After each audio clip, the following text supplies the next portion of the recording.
He will forever be known for that catchphrase from Diff'rent Strokes. What you talk about, Willis?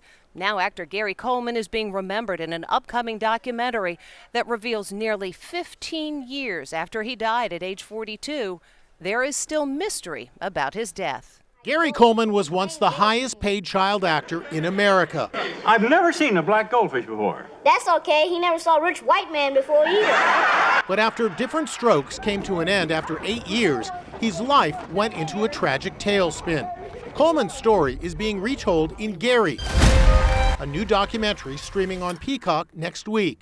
And what a story it is. At 30, he was virtually broke working on a movie set, not as a star, but as a security guard. He leaped on the hood of this car, claiming the occupants were trespassing. Man, what are you doing? Oh, get the off the car! In 2007, he married Shannon Price, who was just 22. They told Inside Edition the relationship was tempestuous. I don't like the violence. I really don't. I don't either. No surprise, they divorced in 2008. But Shannon was at their Utah home 2 years later when he suffered a fatal fall. She made this dramatic 911 call. Her head is bloody. There's blood all over the floor. I don't know what happened. I really don't know what happened. The story that she gives is that he fell down a flight of stairs and hit his head, and she saw him in a pool of blood.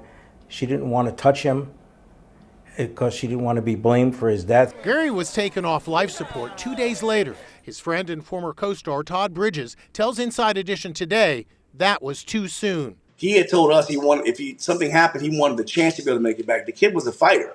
I believe he could have made it back from that. Do you think the investigation was incomplete or poorly done? I believe it was poorly done. Authorities ruled his death an accident. Just weeks before his death, Gary hobbled into the Inside Edition studio using a cane for what turned out to be his poignant final interview. He had just been released from the hospital after suffering a seizure. He tried to reassure his fans. I've had seizures before, and I'll probably have seizures again.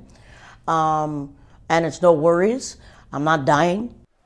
At the time of his death in 2010, Gary Coleman's net worth was just $75,000.